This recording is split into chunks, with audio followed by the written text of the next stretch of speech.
Hello, happy new year, folks. It is 2021. This is 2021. Can you believe it? Uh, yeah, it's off to a great start.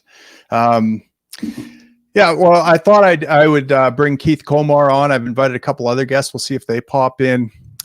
Keith Komar is the leader of the Ontario Libertarian Party. I'm Tim Moen. I'm leader of the Libertarian Party of Canada, the federal party. And we're going to talk about this storming of the gates that has happened today or yesterday, I should say. And what does it mean? What lessons can we learn from it? Is there a way that libertarians can think about this and look at it? And I'd love to get your comments out there. If you have any comments or questions, throw them up. Oh, we're ready to get some comments here. But Keith, are you there? I'm here. The camera's not working again, but the microphone is, and I think that's more important than anything. All right. else, Well, we can see your nice, hear your sultry voice, and we can just imagine what you look like. You know, your strong bricklayer hands, that manly physique. You know, just that strong, hardest working man, hardest working libertarian in Canada. I maintain. That's all right, Keith. Your voice will satisfy us here. So I'm going to wait a few minutes for a few more people to get in. I see Luke Thompson, Rage in the Cage. Happy New Year, guys. Cheers. Hey, you guys have any New Year's resolutions? Any goals this year at all? Keith, what about you? My goal this year is to try to not step in a pile of statism, but I've already done it, so I failed. Yeah, it's kind of hard to avoid it. It's everywhere. It's literally everywhere. It's kind of like snow, you know. You can't avoid the snow outside this time of year. Yeah. How about you guys out there in Facebook and YouTube land? Any of you have any? Post your resolutions there in the thing. Any personal goals? Obviously, we want to minimize the state, but you know, it seems like that's a little out of our control lately. Well, I'll tell you what, I'm going to drop about 60 pounds this year because I figure if I'm going to be standing on the stage, I'm going to be trying to be svelte. I want the upper half to match the bottom half and be in good shape. So that's my nice. If I was to have a resolution. I don't make resolutions because I hate to set myself up for failure, but that's a goal of mine for this year is to get in a little bit of better shape. Yeah, no, I'm the same way with resolutions. I feel like, you know, the day after I make my resolutions, I fail and then commiserate. But, you know, I am trying this thing I just started today. It's called 75 Hard. I don't know if you've heard of it, but it's 75 days of, it's like a mental toughness program, basically. So there's 2 45-minute workouts a day. One of them has to be outdoors. They have to be spaced out by at least 3 hours. You have to drink a gallon of water a day. You have to read 10 pages of nonfiction a day. And there's 0 alcohol, 0 cheats. If you mess up even a little bit, if you go 44 minutes in one of your workouts, if you have a potato chip, you have to start all over again at day 1. Even if you're at day 60, you got to go back and start at day 1. So I'm going to try this program out and see what it does. You know, I'm fairly decent shape. I've done fitness most of my life, but I feel like I could use some work on disciplining my mind and doing, you know, making that little bitch voice in my head my bitch, basically. Not letting it be the boss. Yeah. I need to take control of that little bitch there, because it tells me, you know, you can procrastinate on that thing you have to do for the party a little bit longer. You know, you don't have to get that writing done. You don't have to produce that content. It's a lot of work. It's a grind. You know, words don't always come naturally to me. You have to sit down. You have to be a professional. So I'm hoping this program kind of gives me a little bit more discipline and mental toughness there. So it's going to be tough. You know, I like to have the odd scotch and whiskey at night, but you know, I'm gonna give it a go. See how it goes. I think we can all use mental toughness, especially where we are right now. It's been near a year since we've been dealing with these lockdown measures here, and I think everybody's starting to get really fatigued from it all. So it doesn't hurt to exercise your mind and to take a step away from everything that you're doing and just focus on yourself, because I think that especially you and me being on the front lines at the front of these parties, there's a lot of ebb and flow and a lot of push, and Yeah. we tend to neglect ourselves in all of this, and in the effort to save the free world, or whatever the hell you want to call what we're doing. But it's definitely a toll, and mental health is very important. Yeah, absolutely. I see a bunch of people dropping comments here. Emancipated Gardener is Happy New Year's. Epic Cash to the moon. Yeah, I did a podcast with some of the boys from Epic Cash, and I'm very interested in that. You know, I actually tried to figure out how to mine the stuff today, but it turns out I don't think you can mine it on a Mac, and all I have is Mac stuff. So I might have to find out how to get it the old-fashioned way. Daryl Wright's going keto. Awesome, Daryl. Yeah, that's I did keto. That's probably the best diet I've ever done in terms of being able to stick to it, because you can't cheat on it.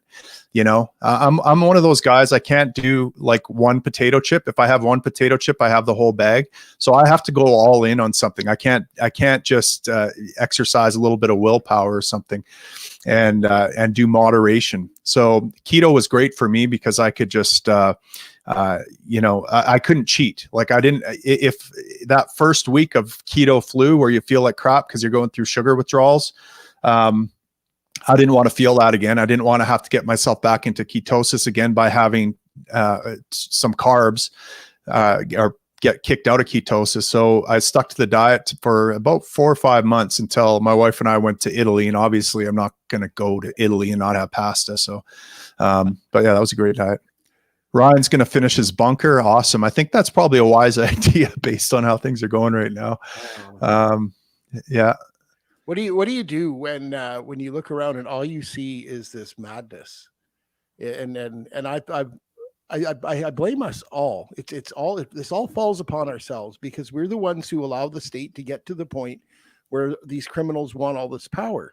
And I really believe that that's the end of the day. That's kind of where we're at with all of this, is that we've allowed the state to grow to a point that it is so lucrative for the criminals to hold the power that they will do anything to get it. And Yeah. you know, that's on us as people. We've kind of let our guard down and allow this to happen around us. So I don't want to point the finger at anybody other than ourselves. And the change comes from within. We Yeah. have to. And I'm looking at all these people commenting here about all the things they're doing. Shauna Lee here has been on keto and carnivore for 19 months. Wow, that's awesome. You know, that is, you know, I think personal freedom is probably one of the best ways we can fight the state, actually, because, you know, it all starts with the individual and goes from there. And we're going to get into this storming of the Capitol here in a second. I mean, these people probably feel like they're fighting for freedom or something like that, and that this is the best way to do it. But I think Shauna Lee might be doing a better job of fighting for freedom just by being carnivore for 19 months. I have a feeling. Okay, I'm going to play a video clip. Keith, you can see the video, right? It's just your camera that isn't working. Yeah, everything's working except for you looking at me. That's all. Okay, guys, here's a 2-minute clip. I thought this was interesting. This is a guy who was witness to the 35-year-old lady who got shot there, and you know, it's got some graphic stuff. I'll warn you right now, it's a little rough to watch, but I want you to focus on what he says towards the end, the last 30 seconds or so, because I think it's very interesting. It's really interesting to see the mindset, and I think it'll spark a lot of conversation and comments. That's what I'm more interested in, is the mindset here than just the details of what he saw, but I couldn't figure out how to trim the video in time. So here's a 2-minute video, guys. I'll let you watch it and then we'll have some comments.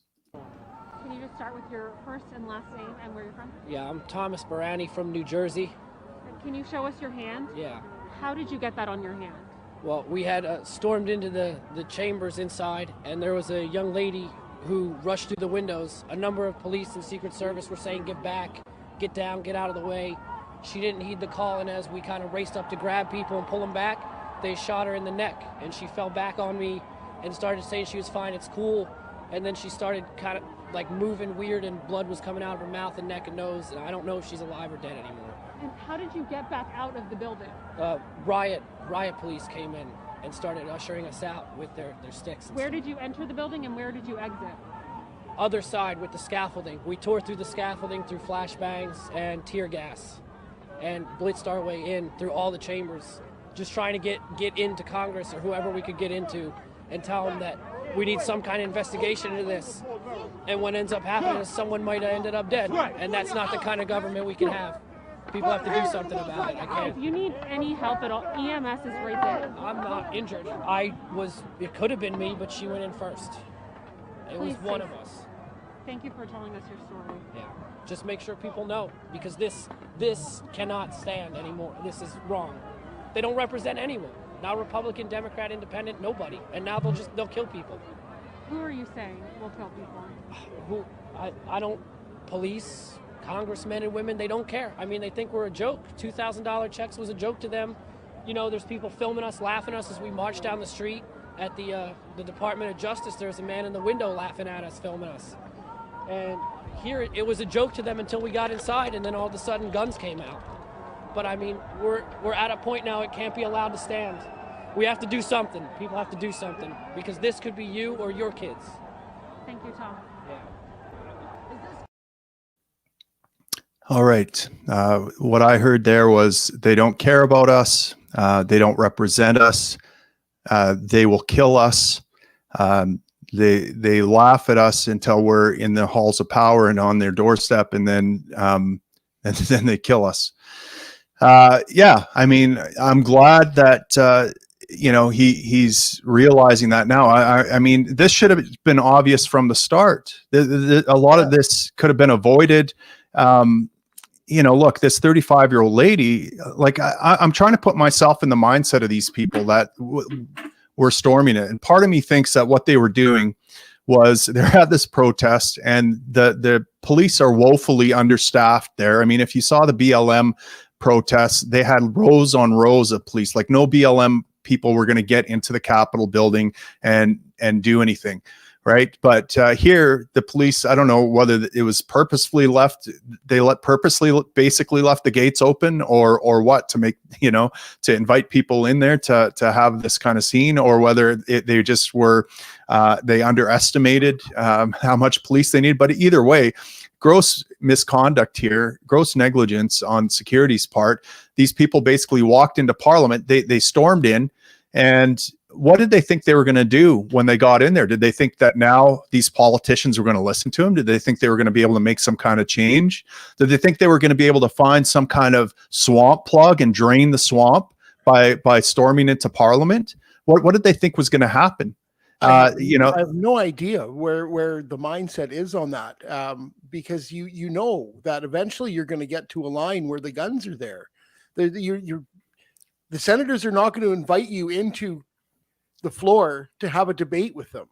This is, you're not going to get to that point. And I don't know what the mindset is that leads you to thinking that you're dealing with reasonable people who are just going to accept you in. This is not how that works. And it's a fool's errand to walk in there like that.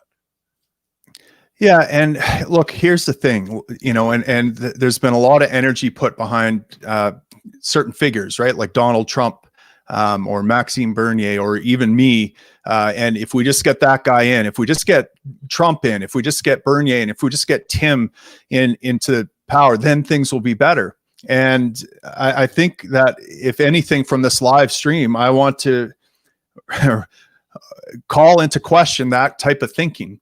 That type of thinking is delusional. The system does not care about anybody. It's a cold, soulless system. The swamp is not in Washington. The swamp is as Solzhenitsyn said, is inside each man. He didn't exactly say the swamp was in each man, but the line between good and evil is in each of us. The state exists in our mind. The United States is an idea. It's not a material entity. It's an idea in the hearts and minds of Americans. Canada is an idea in the hearts and minds of Canadians. How government works is an idea in the hearts and minds of us. So all these people, I'm getting the impression they think that government somehow is supposed to represent them or care about them. Of course they do, because they went to public school. They took civics class. They were taught that government reflects the will of the people. I guess one takeaway from this is that they're starting to realize that that's not the case. The government doesn't care about them. Now, I wish they would have listened to libertarians a lot earlier. We could have told them that. you know, and we've been trying to tell them that, but you know, we can't. And this is, Keith, why I focus not on winning votes, because winning votes is exactly like what these people experienced. Okay, they overcame all these obstacles. They got into the seat of power, right into the halls of power, and then they're like, oh, now what? Now what do we do? How do I get what I want with now that I'm here with the levers of control at my disposal? Well, I'm going to take some selfies. I mean, that's exactly what politicians do. They overcome incredible obstacles. They get into the halls of power, and they're like, oh, okay, where are these levers I can pull to make things go the way my constituents want? There are none. So I'm going to take some selfies, virtue signal, and you know, go from there. So I mean, the system is comprised really of the beliefs of our neighbors, of the people that make up the nation. And if they, you know, and what you see downstream from that culture is the government. You see the swamp. You see a perfect reflection, in a way, of the population. And so government is a reflection of what we see in the mirror each day. And people don't realize this, right? And as victim mentality takes hold, and we make the source of all our suffering someone else's fault, as we remove personal agency from ourselves and say, if only this would change, then my life will get better. And we project all that onto government, and we make government this deity that is worshipped or something like that. We become powerless and helpless. And, you know, these people are genuinely shocked that politicians aren't listening to them. They aren't doing what the civics class told them to. Of course, that's exactly how the system is set up. Yeah. Keith, your comments. So what I see here is a reflection of the population. People themselves have gotten to this point where they're very focused on their themselves. There's no community left. The neighborhoods don't gel together like they used to. There's no family units left. And whether that's a because of the government or the chicken or the egg, I don't know which comes first, but they're in tune with each other. So if you don't care in your community and you're not out helping out your neighbor and you're not out doing better for your community, why would you expect government to come in and do that for you? And so if you want to make these changes and you want a better society, you start with yourself, and you start within your own home, and you start within your own neighborhood, and you make those changes. And that's where the change comes from. It makes government irrelevant. If you're willing to do the work on the ground yourself, and you're willing to make these changes, all of these edicts become irrelevant. And I think that's the most important takeaway from all of this, is that you're going to get there, and unless you come with your guns ablazing, you're not going to do anything. And even if you were to go in there with your guns ablazing and take out every single one of those senators with your guns, what are you changing? And what's the difference at the end of the day? The forefathers of the United States were very aware of this, and they fought against this, and that's why they wrote the Constitution itself, was to restrain government and to keep it limited to a point where you had to be responsible and accountable for your own actions. And we've let that go, and that's on us to understand that these are through years of apathy, we have let this just slide away from us. So it's heartbreaking, right? It's not just the death of the American dream. It's the death of everything that we know.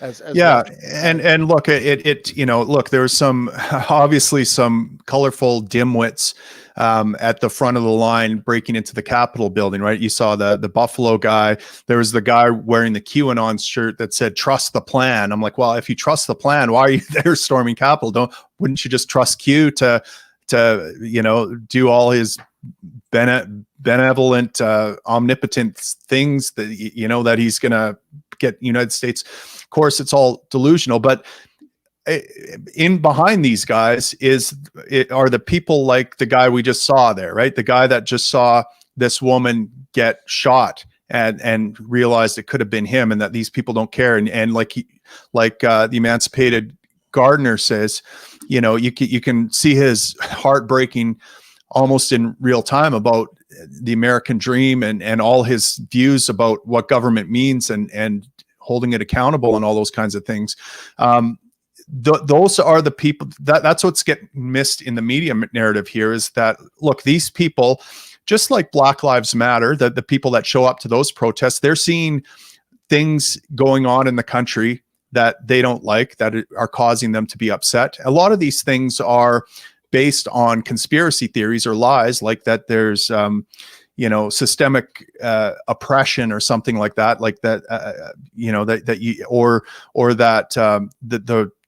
the election was stolen or something like that. I just assume every election is stolen, but I don't know that this election was any more abnormal than any other one. I just assume that there's always going to be discrepancies and people engaged in Sure. fuckery, for lack of a better word. Yeah. But this idea that people don't protest when they're happy and content, right? So there's a real undercurrent in society of distress, of people wanting to take action, of wanting to do something. They're upset, and it's on both sides of the spectrum. And of course, you and I, Keith, would say that that's because of the growth of the state. The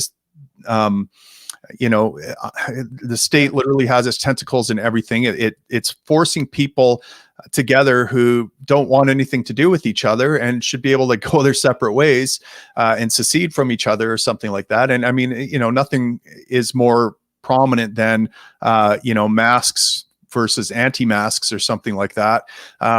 These people that want mandates for everyone, and then the people that don't want mandates. That the COVID pandemic response has been a stark reminder of there's a sharp line between two different types of people. There's a type of people that don't want government to tell them what to do, and then the type of people that want government telling everyone else what to do.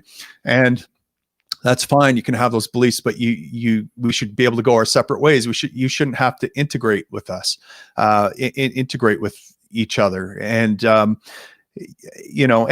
by the way, we could have e pluribus unum. We could have out of many one nation if we had a limited government. But the bigger government gets, the more it becomes a zero-sum game, where if you're losing, I'm winning, and I'm pointing the gun at you. And if you don't grab the gun from me and point it at me and oppress me, I'm going to grab it and point it at you and oppress you. This is what happens when government grows, right? And it pits everyone against everyone else.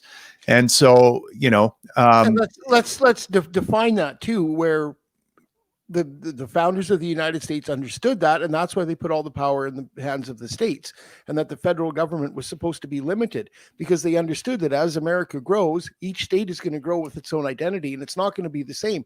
And California isn't the same as Montana, and it never possibly could be, because California is a southern coast, and Montana's a northern rural farm. So you're not going to have the same, and you can't have one edict coming from a federal government that allows a solution for everybody all at the same time. And the founders understood that, and that's why they wanted to restrain the federal government to it's a very limited role, and allow the states to be self autonomy, and then that's where this all came from. So and as the state grows, and as we try to jam everything into the one size fits all, people become disillusioned on both sides, because the solution doesn't meet either needs. And here we are today with the left and the right both railing against the system and ready for civil war. And this is an inevitable result of having a large state that tries to control the lives of everybody with one size fits all edicts. There is no other way out of this. This is how it ends every single time. Right. And I suppose we should say something about the double standard out there in the media. There's, I've saw from Kevin Hart and from Black Lives Matter activists that we are seeing that if this had been a bunch of black people, that the response would have been much different. Well, I mean, color me skeptical. I think cities were burning, and Black Lives Matters. They set up their own autonomous zone. There was. I don't see a huge difference in response. In fact, they had the Capitol building cleared out pretty quickly once they got enough troops. They shot and killed one person. I suspect had that been a black crowd, that death would be very prominent in the news, and there'd be mass protests and riots and everything else going on because all she was doing was passing through a window or something like that. So I think the double standard is peace and love doesn't sell in the news, so you're not right. Right? It's right. It's death and destruction that sells in the news, and people want dirty laundry. They don't want to hear that everything is good and fine. It doesn't sell newspapers. Obviously, the news, again, a reflection of society. If we weren't buying the newspaper when it talked about this garbage, then they would change their narrative. They're there to sell papers. All of these things have a purpose, and they are indicators of us. Yeah, and I didn't hear CNN once call this a mostly peaceful protest, right? I mean, this was an insurrection. It was a coup or whatever. Like, listen to the language being used here. These guys basically found themselves in a Capitol building, basically did a tour, hung off some chandeliers, took some selfies, and left. I mean, they smashed some property, and that's terrible. And they were trespassing, and that's bad. So look, we condemn all that property destruction and trespassing and everything. But I will say this, if Black Lives Matter had attacked a Federal Reserve or had attacked police stations, I'd have a lot more sympathy for their rioting. But they attacked businesses. They destroyed lives of individuals who are in no ways oppressors. In my mind, if you're going to do this kind of damage, do it to a government building. I mean, they're your oppressors, but don't do it at all, because it's a terrible strategy. I mean, what have these people won? And like the last 4 years of Trump, the enemies of everyone that have voted for Trump only got stronger, and the right has only gotten weaker. So the Trump presidency, in my mind, was an abject failure on that front. And now, maybe with Sleepy Joe and Kamala in there, and what did Kamala tweet out? She had something ridiculous that she tweeted out that I was going to comment on. Let's see, where is it? Oh, there it is. She was just talking about the double standard. We've witnessed two systems of justice, one that lets extremists storm the U.S. Capitol yesterday, and another that released tear gas on peaceful protesters last summer. Simply unacceptable. Well, I don't know what America this lady's living in. I mean, there was tear gas at this rally. There was someone shot. It's all just theater. This is all theater, Tim, and that's. People need to understand out there that this is a show that they're putting on. This is not real life. They're not talking about the reality. They're talking about their narrative, and they want to push their story, and they want their pictures done, and they want everybody to buy into their newspaper. It's all theater. There is no reality at this level. The reality is you and me sitting at home trying to feed our family, trying to make it through the day. That's reality. The rest of it is all just a show. And you've said it in the past too, that it's all just a popularity contest. Who's got the nicest looking socks? Who's got the money to go on the billboard and dress fancy, and none of it has anything to do with solving problems. And so Jimmy Dore, one of my favorite podcasters, because he's on the left, but he burns the left really hard, and I love that type of stuff. When you're willing to sit on the side of a fence, but you're willing to call out your own people. And he says exactly that. What's going to happen is now the Democrats have no excuse to push through all of their narratives. And when they don't, who are they going to blame this time? And what's going to happen in 4 years is when you don't have Medicare for all in the United States, and then all of these things that the left are pushing, when they don't come to fruition, you're going to get an even worse Trump in 4 years, because the pendulum's going to swing back. Oh, you didn't help, you didn't do this, and then it's just going to decay even more if we even make it that far. Yeah. I see civil war coming. I honestly do. I think the pot is boiling, and the frog is cooked, and they're ready to go. Well, maybe, right? I mean, look, there were 3 other deaths at this rally. One guy had a heart attack because of all the exertion. Another guy had a stroke from all the exertion. Another lady got trampled. Yeah, I'm not sure that Americans are currently built for a fight.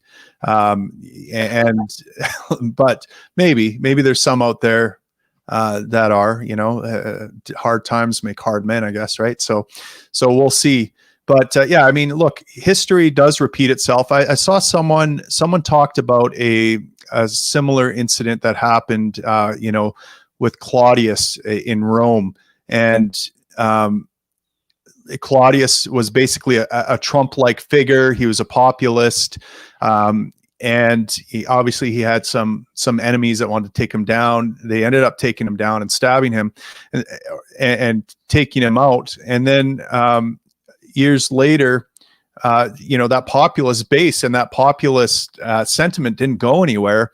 And next thing you know, I think it was Caesar that came into power, and he was a much more skilled populist.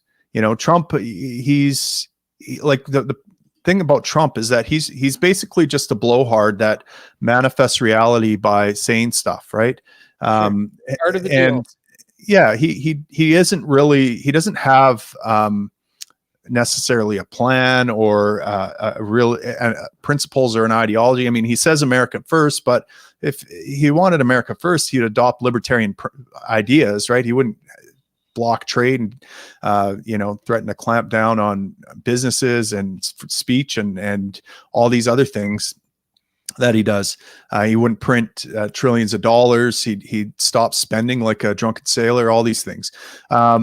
So that's not really a principle as far as I can tell. But the next guy is going to be more of a Steve Bannon, I suspect, right? He's going to have a deep breadth of knowledge and philosophical knowledge, be a skilled orator with charisma that people are going to like.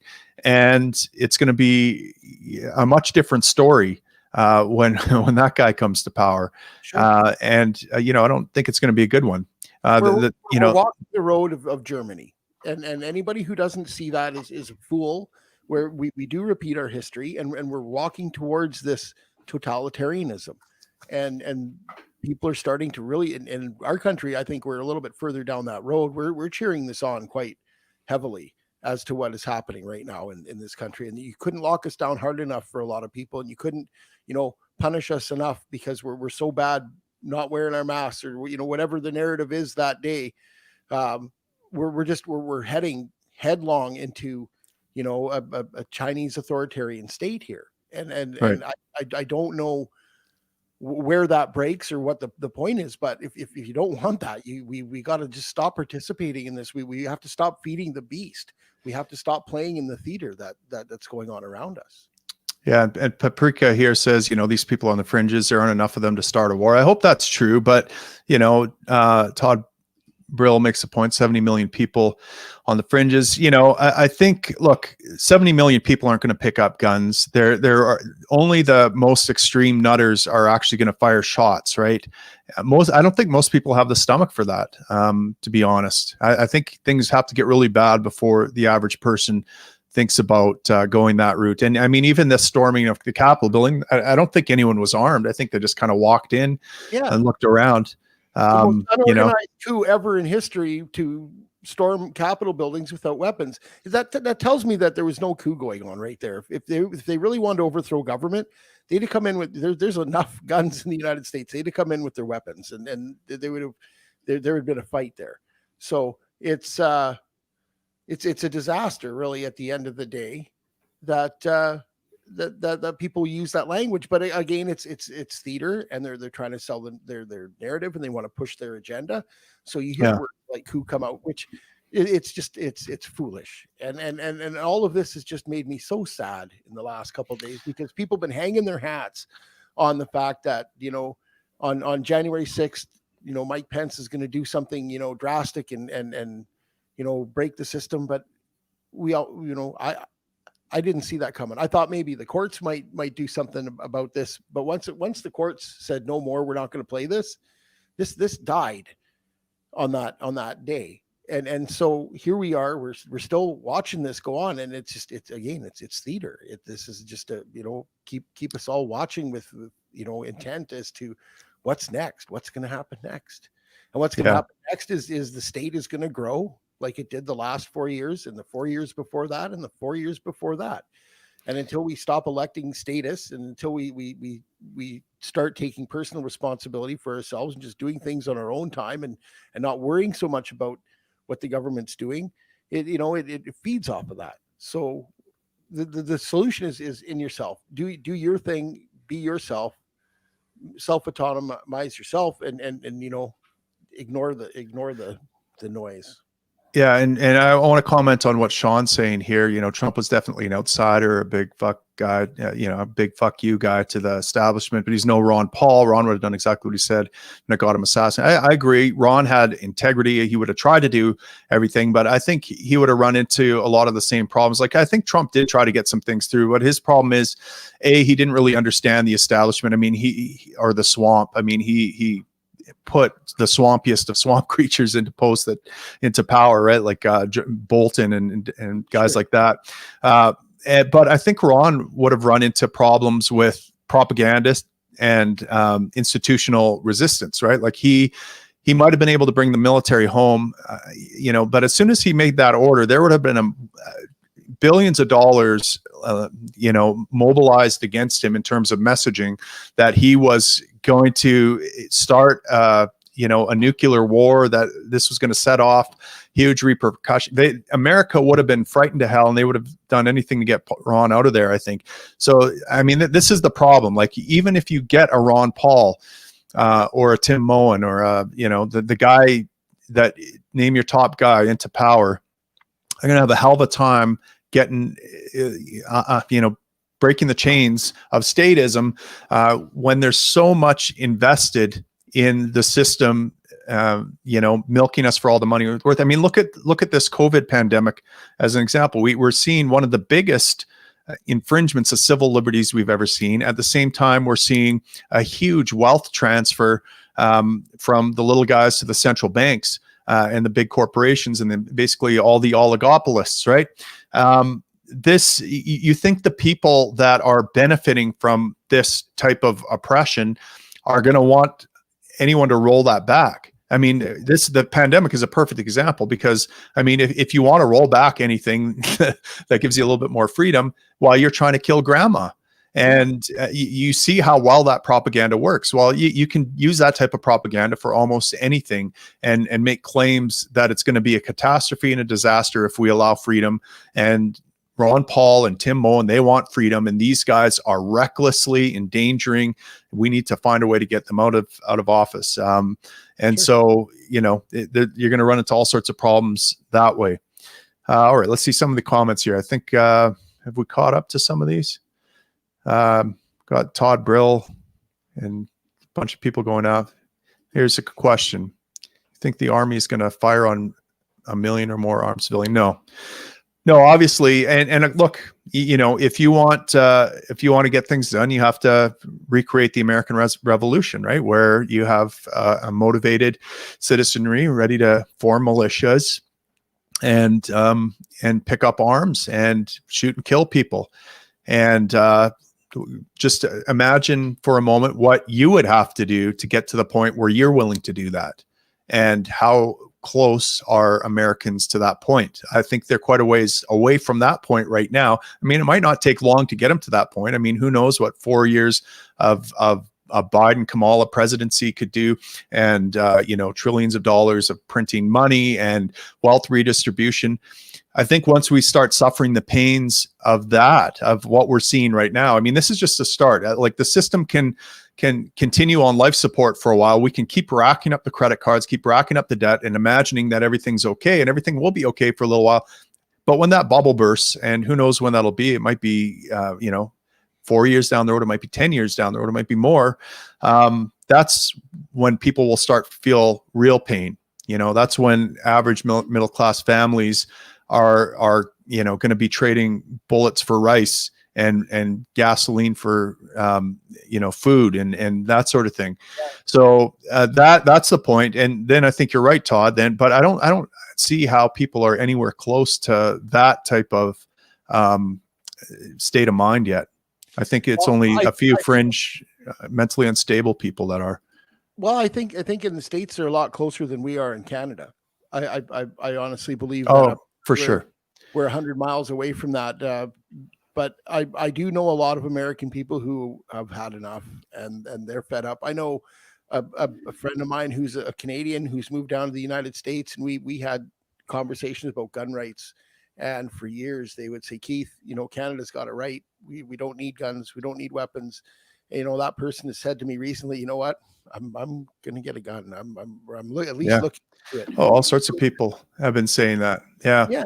So it's a slow slide and it's a mindset, but I really don't think in Canada we're anywhere near that, but I think they're a lot closer in the United States. No. And look, the US it's got a DNA of libertarianism, right? It's got a constitution that was fairly libertarian, and its construct, the word liberty is tossed around there all the time. The Libertarian Party is pretty big in the US compared to here. Canadians just don't understand how much freedom and liberty means to these people. It's part of their national identity, right? It's the stories they told about how they are people that revolted, that picked up arms against their oppressors, created a new nation.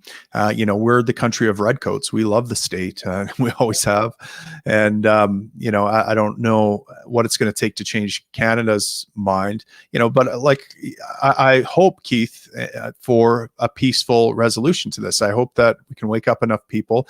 And here's what's going to happen. I mean, the realist in me says that's not possible, right? But we have to keep putting the message out anyway. I go back to Albert J. Nock's essay, Isaiah's Job, where he taught, Isaiah goes to God and said, look, God, why am I doing this? Why am I talking about the cataclysm to come when no one's listening to me? This is useless. I'm banging my head against the wall. Why do you have me doing this? I should be doing something productive. And that's kind of how I feel quite often doing this. I'm sure you do too, Keith. But, God says to Isaiah in this essay, look, there are people out there that are hearing your message, the remnant of people that you're basically ministering to, you're encouraging, then those are the people that are going to rebuild after things fall apart. And so, that's why we keep doing it. But I think what's going to happen is if you see a civil war, it's going to get touched off by something that libertarians can't get on board with, right? Like we need to install some authoritarian father figure like Trump in office, or we need to redistribute all the wealth, and those two sides are going to go at it, and we're kind of going to be left like which side gives us the best chance of getting out of this. What's the least evil here? I don't think we're going to see a revolution for liberty per se. I think that there's going to be, if a civil war or conflict breaks out, it's going to be because of that. Or, best case scenario, maybe things just get so bad that states and provinces secede and go their own way and say, look, there's no point in being part of this nation anymore. It's just collapsed under its own weight, similar to the Soviet Union collapsing under its own weight. And I mean, that's the white pill version of this, right? Is that, the Soviet Union ended without a shot being fired. It's a story that conservatives need to tell more, because the left doesn't tell that story, right? It was just a non-interventionist policy, let it collapse under its own power, and that's probably what's going to happen here. That's the white pill, and that's what I hope happens. And then we see secession happen peacefully, and then we have an experiment of different mini nation states or whatever, or sovereign territories that have different rules, and libertarians vote with their feet and go to the one that is best suited to them. I think that's kind of the best case that we can hope for, because I really hope it doesn't come to civil war or something like that. I agree, and so I really believe that secession is the only way out of this that makes any sense. But the states especially, they've been together for over 200 years, and as time has gone on, they've evolved, and they're not the same as they are. The West Coast isn't the same as the Midwest, and the East is different, and so it's all there's so many different demographics there that you can't govern under one umbrella anymore. And Canada's the same. We have a big push out in the West that's conservative, and then you've got the very West Coast, which is very liberal. And Ontario's got this mix, and Toronto itself is very liberal, where rural Ontario is very conservative, and we don't identify the same anymore. And we need to look at how that works. And the only way that we would ever be able to stay together and make this work is by decentralizing things and putting the power back to the municipality and allowing for each area itself to self-identify and work from that. That's the best you got. I think so. I just wanted to address Brandon's point here. He said, created a new nation that embraced slavery and oppression and made voting a privilege. How many folks had the right to vote in 1776? Give me a break. The establishment did not embrace liberty. It took hundreds of years of fighting for rights. Yeah, I mean, that's true. But, the Constitution gave, look, the U.S. was one of the first places I'm aware of to abolish slavery. I think slavery was pretty widespread. And the abolitionists at the time used the Constitution and the Declaration of Independence as the basis for freeing the slaves, for making their arguments, right? And they said, look, all men are created equal, right? And so we have to release the slaves. And after, while the obviously that won out. So they had the right idea. They didn't apply it universally, unfortunately. And there had to be some fighting that happened as well. But I do think that the document itself is very solid. Yeah. Now, you have to remember, in 1776, there was a different mindset with people. And as we evolved and we became a little more educated, we embraced the fact that, we've excluded the whole Black community from this. And as we've evolved a little bit, we've addressed those problems. So the document was fine. And the mindset was a little wrong. But it doesn't mean that they didn't write those documents without liberty in their mind. They did. Yeah, definitely. Okay, Stephen asked, do you see the West going first or Quebec, Tim, or both leaving Ontario on its own? Yeah, that's a good question. I mean, I think Quebec, look, the difference between Quebec and Alberta in terms of the separatists is that Quebec seems to be much more of an aspirational separatism, right? They have a very clear identity, and it's not that so much that they hate Canada as they just love their own culture so much that they want to be their own thing. And in Alberta, it's simply like we hate Trudeau. We hate the federal government. The Laurentian elites have never done anything for us. I have a hard time thinking about how Alberta separatists could get together on the same issues. Like, I have a hard time dealing with the populists in the Wexit movement that want universal health care and want this and that. If there's leftists in the province, they're definitely not getting on board with the separatists, the Wexit movement. There's no clear Alberta identity. Everyone thinks of Alberta a little bit differently who lives here. So I have a feeling it would be Quebec first. I think they have, I think there's a lot more infighting that's going to have to happen in Alberta before we get enough unity to make that kind of move. But, and separatist sentiment here is, even though it's at an all-time high, I think it's still under 20% or something like that. I think it's much higher in Quebec. And there is a way, to secede in Canada under the Clarity Act, but it's a pretty high bar. You have to get over 50% of the population voting on a very clear question on separation, on a referendum, on a clear referendum question on separation.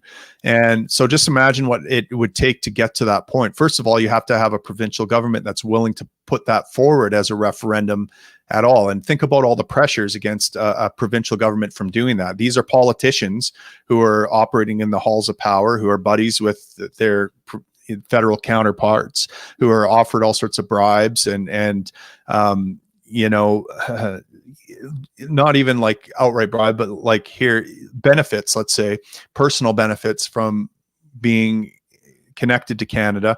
And so you would need a very strong separatist party to first take power, and then they would have to put a clear referendum. And then is it okay? I don't think the act is very clear. Is it over 50% of the electorate, or is it 50% of the population, or is it 50% of the taxpayers? It's not real clear.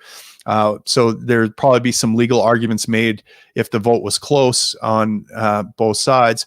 And then the other part of the Clarity Act is that other people with an interest in the question of separation have to have a substantive say, engagement or something like that. So you can imagine First Nations having to say, you could imagine other provinces that want to be able to have a free trade route across your province, and separation might challenge that or jeopardize that. So it's I think it's a real hard road to go to legally separate following Canada's own legislation, the Clarity Act. I think a much more realistic thing is that Canada just kind of implodes under its own weight, and Ottawa has nothing left to offer us and offer our politicians in terms of bribes or something like that. Well, let's talk a little bit about Agenda 2030 and our Great Reset. Our wonderful Trudeau has proposed, and the conversation is that within 10 or 15 years, no one will own any property, and you'll never be happier. I've seen that floated out a couple of times, and I think where we're going right now is that we're running up this IMF debt, this federal debt, to the point where it'll never be paid back, and the offer will come that you're going to give up all your property rights, but we'll waive this debt, we'll blow this currency up, and I think that's really what that agenda talks about, and I don't see it as a good thing, but I think that's the direction that we're heading. So I don't, as much as I'd like to see us implode under our own weight, I think what's going to happen is they're going to restructure this in a completely different way that is not about freedom and liberty and personal achievement.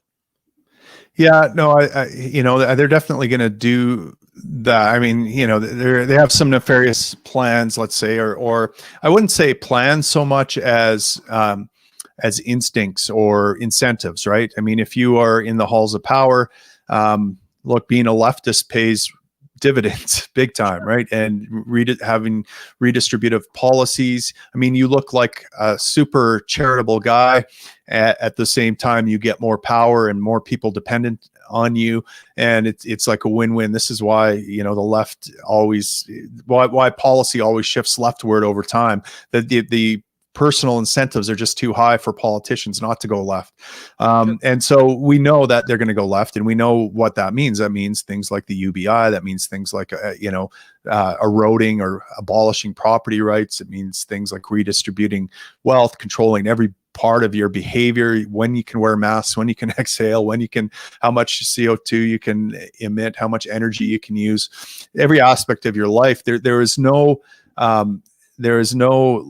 leftist out there that doesn't think that they can run your life better than you can. So we know that anything in terms of world unity, that's another thing that these guys like, right? And they're globalists in the sense that they would want a global governance structure, and because they see all sorts of opportunity for power in that. Sure. And so the Great Reset and all these plans, Agenda 2030, all reflect that, right? And of course, they probably tell themselves that they're doing it for compassionate reasons and because they care about the planet and because they care about the poor. And of course, all these policies will have the exact opposite effect and destroy our lives and be hellish. And so, at some point, it's got to implode under its own weight. Even if they restructure under a Great Reset, people will only tolerate living in squalid conditions under their regime for so long. I mean, it's not like you can just print money out of thin air and expect that that's going to materialize material wealth for people and prosperity for people, right? Imagine nobody working and getting a whole bunch of monopoly money that they can't buy anything with, or that everything costs $1 trillion because no one's producing the stuff. It's so scarce. And waiting in breadlines. I mean, this has happened before in our history, and people just need to open up a book and read. Yeah. And see that this is unsustainable. And it's funny because that they talk about sustainability and how we need to be sustainable, and yet here the system is that they've created around us is completely unsustainable. So what do you really want? Do you want sustainability, or do you want unsustainability to create this totalitarianism that's coming? So it makes no sense to me. Sitting back and watching this, it's just crazy. I'm shocked every day now as I see, some of these things going on. I'm stunned by it all. Yeah, I'm just reading some of these comments here. People who know people have died of COVID, and there's I see COVID patients almost every day at work. Now it's no joke. It's a real thing. And the joke is that we haven't used anything like ivermectin in Canada, or we haven't, tried any hydroxychloroquine, or we're not trying to use repurposed drugs in this country. That's the joke. The joke is that we're being pigeonholed into one solution. Everybody has to take the virus or the vaccine. There is no other way out of this. And to me, that's the real joke that's going on. Well, and I mean, of course, the goalposts are moving already, right? I mean, it's not just like, even if you get the vaccine, you still got to wear a mask, and they're talking about this virus mutating, and maybe you're going to have to get revaccinated every 6 months or so to stay immunized. So yeah, I mean, it's difficult to see how they're going to reverse these controls. By the way, I know people who have died of the flu as well, so the flu's no joke. And this is, it's serious business. It sucks working in healthcare right now, not because we're seeing all these people, all this increased workload necessarily from COVID patients, but we're seeing all this increased workload from the managerial classes, right? I mean, there's never been a better time to be a manager who sits at a desk and writes rules. We get new rules every week. We have to go through 10 different steps before we treat a patient, and it's a bit much. Like there's in one hospital I was at, they have these isolation rooms for patients that are COVID positive, and they have people that are hired to just watch you don and doff your PPE. And if you do it wrong, you get crap and you have to do it all over again. And so you're very meticulous about donning and doffing PPE, going into this room, doing this ritual over and over again. And then, the patient has to take a crap. They just walk out of the room, walk past like 10 workstations and 5 patients. And so it all goes out the window. So it's, there's a lot of rules out there that don't make sense, that aren't very practical. It's a pain in the ass doing our job. I have to go get linen, a warm blanket for my patient. So I doff my stuff. I get the blanket. Then I have to get a brand new gown and brand new PPE and put it back on, get the blanket and give it to the patient. And that's for every patient, regardless of whether they screen positive or negative for COVID. It just makes the job so much more onerous. And I don't know if that's ever going to go away, but there's not a lot of joy at work anymore. There's not a lot of joy anywhere. When the police are clamping down on people tobogganing in Toronto, you're living in a police state. And this is here. This exists around us now. If you travel to a country that doesn't have PCR testing and you come home, you're not even allowed to quarantine in your own home anymore. You're going to go to an isolation center, and you're going to do your 14 days there so they can make sure that you isolate. And this is not the country that I grew up in. Maybe it is the country that I grew up in, and the teeth are just being bared now. Maybe I've had a false illusion my whole life that I lived in a place of freedom. And I'm starting to maybe come to that type of conclusion where I don't think I've ever lived in freedom.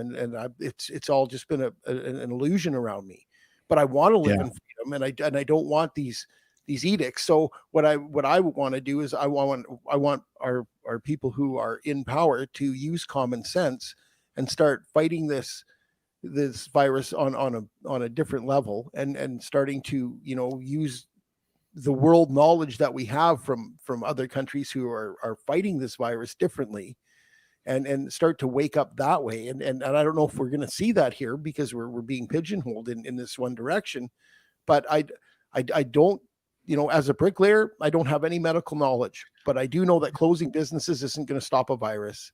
And, Yeah.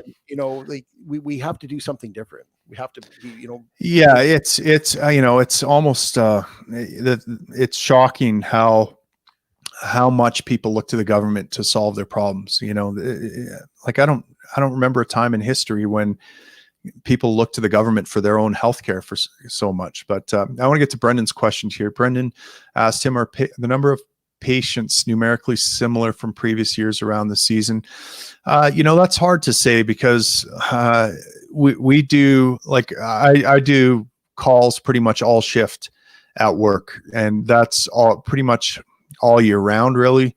And there's I can only do so many calls in a shift. Like we because there's the lineups are so long all the time. There's always backlog. We're always in the hallway waiting to offload a patient. It's very, we might spend 2 or 3 hours for a guy with a stuck fart, right? And we can't offload them. And so, 2 or 3 hours divided by 12-hour shift. I mean, you're not dealing with that many patients at the end of it. But I will say that it doesn't look like there's that many more patients in the hospital. And there's been periods, I mean, when the pandemic started last March, it was a ghost town. Like, no one was calling the ambulance. No one was going to the hospital. I had a guy who had snorted crystal meth, fentanyl, cocaine, GHB, and he was high, and he, we got called for him, and he gave me like the sign of the cross. He's like, stay away from me. I don't want to get that Rona from you. So he was more worried about getting Corona from me than he was about the fentanyl that he had just snorted. So it was really quiet. It was the quietest I've seen it in probably my career, for a period of about a month and a half, 2 months there. But then things picked up again, and it seemed like there was a backlog of people that had kind of let their health issues go neglected for a while, and they had been building up. And so it got really busy for a while. But yeah, I mean, it's steady. I've certainly seen an increase in mental health related calls, emergencies of isolation, I'll call them. So substance abuse, suicide, and it's hard to differentiate suicide from overdose sometimes, because, and like, I looked at the stats, and it doesn't look like suicides are up in Alberta, but I'm definitely going to a lot more people who have died because they overdosed. And, these are people that their family report fell into a deep depression. They're lonely, they're isolated, and they started using, or maybe they used for the first time even, and they woke up dead. And there's no suicide note, so you can't really, it wouldn't get captured as a suicide stat. But a lot of the people I talk to are having mental health issues, want the suffering to stop. They feel so much psychological pain. That's what they're medicating themselves against when they do drugs, right? And so they take these drugs to end the pain. Now, if someone says, just want to end all the pain, and they then overdose on an opiate, well, to me, that's kind of like they did kill themselves. That's a kind of a suicide. So, definitely a lot of that, a lot of domestic violence, self-harm. Yeah, I've been to more crime as well too, right? I had one 7-Eleven cashier who was pistol whipped by a guy that came in, and he said that he was telling me that people just doing petty theft, like grabbing stuff and just running out of the store, is at an all-time high, because everyone's wearing a mask. So you can walk into the store and not be identified and just get away with stuff, right? So yeah, there's all sorts of that kind of stuff going on as well. So I would say there's a lot more of those kind of calls, and we are seeing, I do see a COVID patient, or someone with let's call them flu-like symptoms, who have had a positive PCR test every day. And and a lot of them are just, you know, a lot of them are people who live a lot of people in one house. And there's not a lot of distancing going on, a lot of, you know, so a lot of lower income people, middle or immigrant people, that sort of thing, getting the stuff. It's terrible to watch this happen. And I think back in March, I said it best. I said that every time the government steps in and does something, they're going to make this worse. And I haven't seen one improvement come from any of these edicts or, you know, government solutions that they've been trying to pass. Nothing has changed. Nothing has gotten any better. And No. the harder you push the hammer, the worse things get. And now you're causing this collateral damage. So No, I mean, you could look at 50 different charts and graphs, right, of COVID deaths or COVID infections, the peaks and the valleys, and you couldn't tell which one implemented mandates, mask mandates and lockdown mandates, and which ones didn't, because they all look pretty much the same. That's right.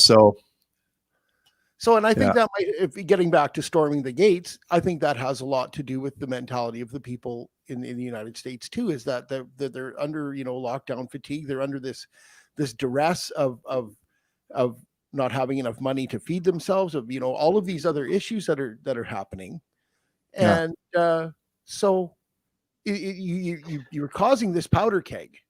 So when people explode, you shouldn't be standing back going, geez, why did that happen? Well, you know why it happened is you've created this environment. So yeah, I want to address Kevin's question here, because it's a really good question. Are they really reporting overdoses and suicide as COVID? Well, that's a difficult question, kind of. It's a little bit nuanced. So what they do is on the death certificate, they put the primary cause of death, right? So maybe it's an overdose. And what were contributing factors? Well, if the guy had COVID, that's a contributing factor, and most doctors will put that down on the list. Now that gets recorded in the stats when they say how many COVID deaths there were. Yes, that is counted as a COVID death in those stats, even though it was an overdose. And this is true in most jurisdictions, as far as I can tell, if the doctor put it down as a contributing factor, as like a secondary cause. And usually if they have it, they can make a case that it was a cause, right? Like if someone killed themselves and they had COVID, I mean, you can say, well, look, that was probably something that tipped them over and they couldn't live with it or whatever, or they had an overdose. And I've heard rumors from, you know, ICU nurses and stuff that I know that they will, you know, doctors will do things like run PCR tests 4 or 5 times because they're convinced someone has COVID, and they keep getting negative tests back, and they'll keep running them basically till they get a positive test.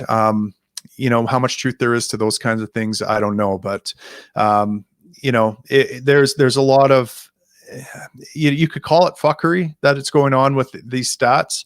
But in one sense, what they're doing is, you know, it makes some sense in that, like, if you want to capture all the deaths that had something to do with, that might have had something to do with COVID, you're going to err on the side of it might have had something to do with COVID. You're going to report all those as COVID related fatalities. Well, those numbers are going to be hugely inflated in terms of was COVID the actual cause or not, but they're casting a wide net here. So I think it's going to be many years before we siphon through a lot of these numbers and these death certificates and filter out some of these people that are being reported as COVID and get an actual number of, you know, was COVID the primary cause of death or not?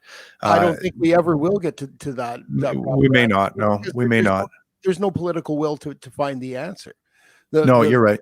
The will right now is to promote the growth of the state. That is what government has always done. It's what its whole purpose is.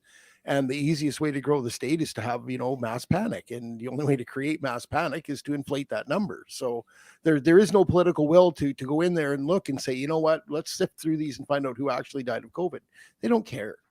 We might care, but they don't care. Yeah. Ian says, on that point, government are the most non-essential around, yet no one MP or MLA has missed a paycheck while Canadians are losing everything. Yeah. I mean, they're vacationing in Hawaii and Mexico right now, right? They're locking us down, ruining our lives, pitting a neighbor against neighbor. and then they're going off on holidays, and it's frankly disgusting, right? Well, and even one of my friends, Tanny Yao, who's an MLA here in Alberta, he went down there, and he's my friend because when I was going through a divorce, he took me in and was charitable and gave me a place to stay. And, he did some good work this past year. He legalized plasma, getting paid, compensated for donating plasma, so you can get paid for plasma now for donating blood products in Alberta, which was good because, my son's life was saved by plasma and by paid plasma, because you could get paid for it back then. We had a good supply back then. We didn't have to import it from the States, and my son needed plasma. He had Kawasaki syndrome, the same thing that they're talking about COVID is causing in some of these kids. My son had it, and it wasn't caused by COVID. It was caused, well, it might've been caused by coronavirus, who knows, but it saved his life. I mean, he could have had cardiomyopathy and all sorts of problems. So Tanny's done some good things, and so he gets an A+ for me for being a good friend and getting that legislation passed. But going to Mexico was not a good thing to do, unless you were fighting back against your caucus and trying to end these lockdowns. My whole thought on that is these guys, it's either one or the other. Either they know that this isn't serious enough, that they should, that travel isn't that bad, and all of these, you can do these things, or they just don't care. It's one or the other. And I would like to think that they know something that we don't know, and that they understand that they're going to go and they're not going to come back and be dead from it. Yeah, well, I think it's both, right? I mean, I don't think most of these politicians are actually scared of coronavirus, and I think they realize that traveling is no big deal, and they're big boys, they can take the risks and all these kinds of things. And they have to obviously toe the line of virtue signaling and everything else that is required of public office when they're in the public light. And so that's why you see there was a clip in Alberta of a guy who wasn't wearing a mask. One of these, I think he was an MLA or a public health official, and you could see him off the corner. He didn't realize he was on camera. He didn't have a mask on. Someone tapped him on the shoulder and said it's his turn to go up. So he put the mask on for the 6-foot walk to the podium and then took the mask off. Absolutely ridiculous, right? I mean, it's just, I posted on my Facebook page that, I call this branch Covidianism. It's a religion, and, that ritual of putting on the mask and doing that thing, it's like the sign of the cross in Christianity or something like that. How you killed Jesus because you sinned. Well, now you're killing Granny because you sinned by going out without a mask on or going out when you shouldn't have. The parallels to religion are pretty stunning, actually. So it's funny you say that, because a couple of months ago I was talking to my friend Shannon, and I had said I want to write a book about this, and I want to call it Branch Covidian. No way. Yeah, so it's and the great minds think alike, and I've seen that same similarity for a long time, and that at the end of the day, this is being rolled out the same way as a religion, and people are believing in this stuff, right? And it's terrible that we've come to a point where you're just willing to give up everything for this fake air of safety. There's no way that there's a government entity out there that's going to keep the coronavirus away from you, period. Full stop. You are in charge of your own health. You are the person who is going to look after yourself. You at best, you meet the virus when you go out. You give it to yourself. No one gives you coronavirus. Nobody gives you COVID. You get it yourself by interacting and being in society. So it's all foolish to even think that there's this almighty omnipotent government that's going to come out and make this go away. If they could do that, everything would be gone. There'd be no cancer. There'd be no colds. There would be no, there would be no disease left. We'd have kicked all of it. And we haven't. So where are we then? And let's get to the root of this and say this is foolishness. That people need to feed their families. People need to toboggan. They need to play ice hockey or road hockey. They need to have their lives. And if keeping COVID out of your life means that I have to give up everything else, I don't want to. I want to live my life. I want to be, free to do those things. And I don't mean free to go rob a bank. I mean free to Yeah, play, of course, we know. right? Yeah, and I mean, look, you have to. There's nothing that is risk free, right? I mean, if I was scared of coronavirus, I wouldn't go to work. I would stay home. Because I'm going. I'm in face to face with these corona patients. I'm going into uncontrolled environments and getting up close and personal with these people, and they're not very compliant with their masks. I don't buy for a second that their mask is protecting me at all. That my PPE protects me. I'm pretty confident in it, but there's no, and this is why I don't buy the idea of masks as source protection. It's not. If this was 100% fatal virus, no one would accept the masks that people are wearing out as protection at all. They would be considered, So look, you don't put on a mask to deal with Ebola. Let's just say that. You don't just put on a mask to fight that. No, you gotta wear a hazmat suit if you want to protect yourself. And and so look, a libertarian government would have no restrictions whatsoever. You're a big boy. You accept the risk. If I get coronavirus right now, it's my fault because I went to work. I could have stayed home. I could have quit my job. But look, the risks of staying home and being unemployed, that's not risk-free, right? I staying home and sitting on the couch for the rest of my life has risks as well. Heart disease, obesity, mental depression, all these things. So life is a risk. You're constantly taking them. You're constantly calculating them. And I'm in the best position to determine the risks I'm going to take. There's no scientific study that can tell me what I ought to do next. No. Science can give us facts. It can give us rough risks and different things like that. But then we have to decide ourselves. We have to separate this idea that science can give us values or something like that. We can use science to give us facts and then use our values to make decisions about those facts. But this idea that science says we need to lock down, no, that's statism says that's a value. That's that's actually a religious belief that you're attributing to science. Science tells us that if you want to, science at the most says that if you want to eliminate this virus, you lock everyone in their home for a year and don't let them come out or something like that. That might be something science could tell us, possibly.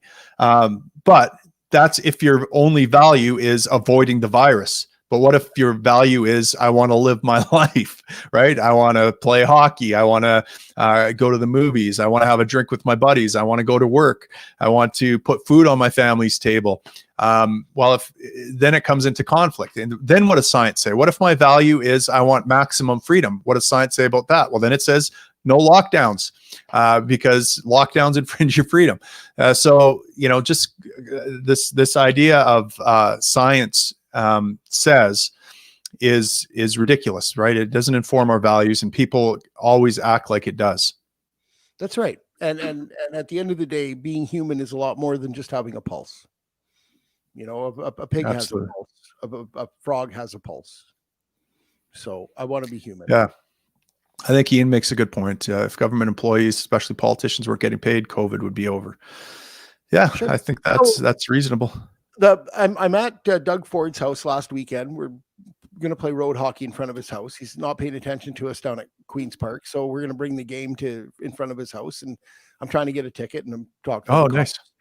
And the off camera, the head policeman there, Victor, very astute gentleman. And we had about a 25-minute conversation, and his whole take was politicians and government employees shouldn't even have a say in whether we should be locked down or not because they do not affect them at all. And I was stunned to hear him say that because he's sitting in front of Doug Ford's house, protecting Doug Ford from us crazy ball hockey players. But right. His whole take was that they don't deserve an opinion on this because they're not affected by it. And it's really pious to sit on a high horse and say everybody should lock down. Well, you know what? You're not affected at all. So how about you give up your paycheck and suffer with us. If you want to be that, you want us to be martyrs, be a martyr yourself, and forgo your pay and come lock down with us. I'd have a lot more faith in the system if that happened. Yeah, no, absolutely. Yeah, I mean the hypocrisy is stunning. Let's say, absolutely. Well, look, we've gone for almost an hour and a half. You good people are starting to drop off a little bit. I don't want to keep you here any longer. Keith, thanks so much for joining me. And I had to get this off my chest. I had to talk about the storming of the gates that occurred, and talk about how it was a little bit wrongheaded, and we Sure. it's shooting in the foot. So because I do enjoy talking with you about these things, and I also wanted to air that out and let everybody know that this is us.